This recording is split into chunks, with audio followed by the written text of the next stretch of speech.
Bonjour à tous, aujourd'hui je reçois nul autre que Maktar Gueye et son ami et élève Paul. Bonjour à vous messieurs. Bonjour. Bonjour. Alors donc un plaisir d'être là en votre compagnie. Alors messieurs, Maktar plus spécialement puisque c'est le sujet du jour. Maktar, donc tu es connu, hein, pour rappel tu as été vétéran de bien des organisations, de bien des pays. On te connaît bien sûr pour tes performances au M1 surtout, en équipe de France du M1. Tu faisais partie de la French Connection du temps avec de ce bon temps avec le Nog, Baron et toute la bande, qui ont vraiment fait des choses incroyables dans le sport français, dans les MMA français. Exact. Alors donc Maktar, bonjour à toi. Bonjour. Bonsoir. Alors Maktar, d'où te vient justement comment as-tu pratiqué les arts martiaux? Comment t'es venu l'idée de commencer ces arts martiaux? Donc c'est vraiment que moi c'est un parcours aussi qui est pas comme les autres. C'est vrai que moi je suis un peu tombé dedans. Je suis un peu tombé dedans dans le sens où à la base je suis footballeur et dessinateur, d'accord. Donc en fait l'environnement où j'ai grandi m'a un peu dirigé, m'a fait basculer dans ce sens-là, d'accord. Bon, autant si on doit faire les choses, autant faire les choses correctement. Je me suis intéressé au début au karaté, parce que j'adore le karaté, l'esprit martial, d'accord. Parce que avant tout sport de combat, il y a toujours derrière un esprit martial, derrière chaque combattant, c'est obligé. Et donc karaté. Bon, j'ai vu que après c'est l'esprit, après il faut l'efficacité. Et peut-être à l'époque c'était efficace, mais là maintenant les choses évoluent, comme dans le football, on est d'accord? Oui, on est d'accord. Il y a des techniques qui changent et puis les mecs sont plus les mêmes. Et je me suis dirigé vers la boxe thaï. La boxe thaï, d'accord. Et un jour, je suis parti dans un cours de jiu-jitsu. Je me suis fait tordre par une ceinture blanche, mais dans tous les sens. Et là j'ai pris cher. Et là je me suis dit bon écoute, va falloir refaire, on va faire quelques modifications. Et il y a un pote à moi un jour, en 93-95, qui m'a montré une cassette vidéo du MMA. Donc à l'époque c'était l'UFC, sans limite de temps, sans catégorie de poids. Pas de catégorie de poids, ni de règles d'ailleurs. Ni de règles, quoi que ce soit. Et là j'ai dit ok d'accord, ça c'est du lourd. Et donc en fait en gros, je me suis dit si tu arrives à survivre à ça, si tu arrives à faire ça, bon, t'es pas invincible, mais tu fais partie des gens qui touchent à tout. Donc tu es complet, entre guillemets, complet un peu partout. Ouais. Et pour moi, c'était nécessaire. C'était même un besoin, d'accord. C'était même vital, on va dire. Parce que faut savoir aussi, je suis pas grand, je suis pas costaud. Donc il y a un moment où il faut prendre les choses dans le son. On est d'accord. Et là, je me suis intéressé à fond là-dessus. Et j'ai scruté tous les meilleurs combattants de l'époque, dont un certain Basrutel, Igor Vovchanchyn et tatati et tatata. Ouais, les lourds, quoi, hein. Les grosses légendes, là, quand même, du lourd. Ah, hein. Tant qu'à faire. Et donc, après, donc, tu t'es mis... Donc, comment es-tu entré en contact, finalement, avec cette French Connection, avec tout ce monde? Ça a été assez rapide et simple, parce qu'il y avait que eux, d'accord. Bon, les deux noms qui ressortaient, c'était Loïc Pora et Cyril Diabaté. Diabaté, j'avais déjà vu sur Canal+, parce qu'il était déjà à l'époque champion du monde de boxe thaï. Oui.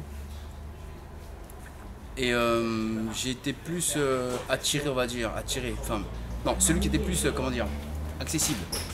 Accessible, c'était Loïc Pora, parce que il donnait des cours à Logne, à Noisiel même, juste à côté de chez moi. Donc il avait monté un club qui avait laissé, puis lui il bougeait un peu à droite à gauche. Et c'était le français qui avait donné des cours, qui avait pris un enseignement de Basrutel. Donc c'est pareil, surtout à l'époque, on est d'accord. Et donc je me suis intéressé, je me suis dirigé vers là-bas, et puis voilà, c'est fait tout seul, quoi. Et là je lâche plus, c'est pour moi ça. Alors, s'ensuit cette fabuleuse carrière professionnelle quand même, parce que équipe de France pour le M1, quelques combats notamment en Finlande aussi, enfin, bon, plusieurs pays. Est-ce que tu retiens un combat particulièrement parmi les victoires que tu as eues? Est-ce qu'il y en a une qui est pour toi un peu plus forte en émotion que les autres? Victoire? Oui, parmi les victoires que tu as eues. Il y a une victoire, oui. Il y en a une qui a, ouais, un autre ressenti. C'est celui en 2008-2009 où je reviens en fait, après 2 ans d'absence. Parce que pour moi, ça a été ça a été compliqué au niveau familial, d'accord. Puis il y a eu la venue de mon enfant. Et il y a eu 2 ans d'absence, net. Et j'ai voulu revenir. Et Bertrand m'a appelé un jour. Bertrand, il m'appelle, il me dit « Ouais, Maktar, est-ce que ça fait partie du M1 dans ta catégorie et on affronte la Red Devil ?» Je dis « Oh, qu'est-ce qui t'arrive toi? Tu m'appelles comme ça du jour au lendemain ?» Alors la Red Devil, pour préciser quand même, c'était cette équipe avec Fedor et toute cette équipe de fighters qui était très très bon, hein, et donc c'était les ogres. Et on t'appelle pour affronter ça. J'ai dit d'accord. Donc j'ai dit oui. Je me suis préparé. J'étais honoré qu'il m'appelle. Ouais. Qu'il m'appelle et puis qu'il me fasse confiance déjà. À partir de là, j'ai dit ok, on fait le boulot. Donc bon, je suis parti. Je crois que contre la Red Devil, j'ai dû faire 2 combats. Et ensuite, il y a eu un combat. Donc ce que je parlais, c'était au M1 Challenge. Donc j'étais déjà installé, donc on me connaissait un petit peu. J'avais fait plusieurs combats. Mais le combat le plus important pour moi, le plus mémorable, on va dire, c'est pas sur la victoire. C'est tout l'acheminement qu'il y a eu avant et la finalité. C'était contre le Coréen à Kansas City, France-Corée. Ah oui. J'étais avec Bertrand Moussou, Carla Moussou, Farouk Lakebir, puis d'autres. Et là, c'était pas mal. Là, c'était vraiment, il y a eu quelque chose de fort qui s'est créé. Et ce qui est bien dans cette team française, ce qui se perd maintenant, c'est qu'il y avait une âme, il y avait quelque chose. On n'y allait pas pour se montrer. Ouais. On y allait pour représenter. Parce qu'à l'époque, les Français n'étaient pas considérés. Donc il fallait quand même mettre un drapeau là où on allait pour dire que ça n'existe pas chez nous, d'accord, mais nous on est là et on va vous montrer qui on est. Voilà. Donc on faisait pas ça pour les thunes, pour les sous. Mission réussie? Ouais. Moi je pense. Hein. Un petit peu. Alors maintenant, on va parler d'une autre chose, puisque tu as aussi une équipe, je crois que tu entraînes. Ouais, j'entraîne. Est-ce que tu peux nous en parler, nous en toucher 2 mots de cette équipe? Ah, ouais, c'est une grande histoire quand même. C'est autre chose. Parce que là, je suis en tant que coach. Je ne me voyais pas dans ce rôle-là. Et en fait, j'éprouve autant de plaisir à combattre que maintenant, en tant que coach. Mais réellement. Et j'avais peur de ça. Parce que je me suis dit, bon, quand tu es coach, ça veut dire que tu es à la retraite, tu es fini, tu es fatigué, tu es mort. Non, en fait, non. En fait, tu revis à travers eux.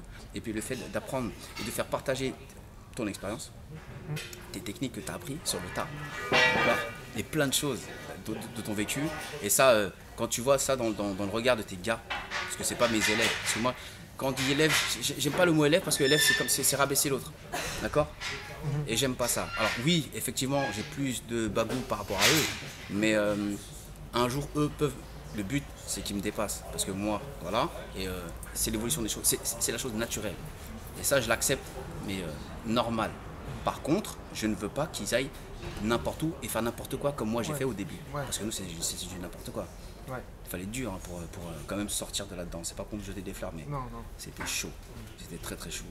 Et je veux pas qu'ils aillent comme ça. Donc il faut qu'ils soient corrects. Donc on va les revoir sur les galas. Pour ceux qui veulent. Je pousse personne. Moi. Paul, on va te voir?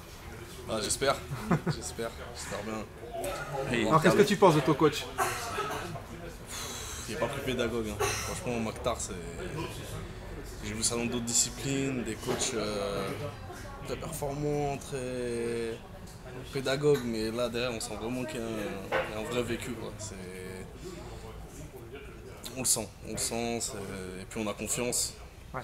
On sait que si on l'écoute à la lettre, il n'y aura pas de soucis. Puis on veut tous avoir son style. 80% de KO hein, selon les statistiques, donc je pense que son style est assez percutant. Ouais, j'ai été influencé quand même. J'ai été influencé. Hein. Attends. Mais je voulais revenir avec toi sur un autre point. Nickel. Sur le fighter, comment as-tu eu contact avec le fighter justement? Tu vas péter un plomb. Alors écoute, on sort, enfin, je suis issu d'une famille de sportifs, d'accord? Oui. Mon père faisait du foot. J'ai fait du foot. Mes 2 frères font du foot. Et il y en a un qui est sorti, parmi nous tous.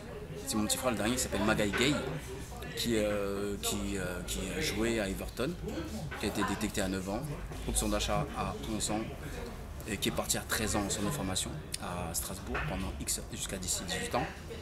Et à Strasbourg, il y avait une personne, la personne qui s'occupait de ce club-là, le président, d'accord, Ok. Jafar Ilali, que j'ai côtoyé plus tard, bien plus tard. Et c'est comme ça qu'on a fait connaissance. D'accord. On a lié d'amitié. Et ensuite est venu le fighter. D'accord. Voilà, tout simplement. Alors, quel est ton rôle au sein du fighter Alors, premièrement, je suis le fondateur du fighter. D'accord? Je suis le fondateur dans le sens où c'est moi qui ai eu l'idée de créer ça. Ensuite, il y a le financier, il y a le propriétaire. On est d'accord. Et moi là-dedans, je me suis mis une petite case. Je suis directeur sportif européen. Donc tout ce qui touche au sportif, c'est moi. Le reste, chacun à sa place. D'accord. Voilà. Et donc, maintenant tu es coach, tu es au fighter, tu es fondateur du fighter. Est-ce que justement, ce qui brûle finalement les fans, est-ce qu'on va enfin te revoir après, excuse-moi du peu, 5 ans d'absence, sur une surface de combat? J'ai envie de te dire, est-ce que les gens veulent me voir combattre? Est-ce qu'ils ont réellement envie de me voir combattre? Et contre qui? Contre l'adversaire que tu voudrais? Moi? Ouais. Je suis pas d'adversaire ciblé, je m'en fous. J'ai bien envie de te voir combattre. Paul, moi, ça t'en penses dépend. quoi? Ton coach qui remonterait, il a les capacités? Ah, il a les capacités, hein. Il n'y a pas de souci. Je pense que Au moins pour... remettre les gants, c'est beau. Ouais, je peux offrir un spectacle qui en vaille la peine. Le problème, c'est que ce ne sera jamais en France parce que les règles ne m'intéressent pas. les règles. Si on est d'accord, mais bon, en Belgique, ouais, pourquoi pas. Par contre, ce que je veux, c'est. En fait, je vais pas faire un combat pour faire un combat. Je vais faire un combat pour le spectacle, parce que j'adore le spectacle. J'adore que, après la victoire et défaite, c'est comme je disais tout à l'heure. Ouais. Je peux accepter la défaite, mais ça dépend de la manière, ça dépend contre qui. Ouais. On est d'accord? On est d'accord. Et j'aimerais bien me battre, me taper, offrir un spectacle de dingue contre du gros et du lourd. Donc ça va être une catégorie au-dessus, même pas plus lourd encore, mais offrir quelque chose de beau et puis aller à fond la caisse, que les gens soient debout pendant au moins minimum 10 minutes, quoi, qui pètent les plombs. Parce que c'est ça mon style en fait. Spectaculaire. Bah il faut, non? Ouais. T'es là pour ça, non? Ouais. Tu vas au cinéma, tu payes un billet, tu sais pourquoi? Pour avoir du spectacle. On est d'accord. On est d'accord. Et ben en tout cas, merci à toi pour être revenu avec ton élève sur ce parcours énorme. Mon ami d'abord. Ton ami et élève. Donc merci à vous deux. C'est gentil. C'est à moi, toi. c'est moi qui suis touché de vous voir aujourd'hui. Et merci à vous deux et j'espère à très très bientôt Maktar pour toutes les bonnes choses qu'on te souhaite pour la suite. Hein. C'est gentil, quand tu veux en tout cas. Merci à vous deux messieurs. À C'est bientôt. vrai. Ciao.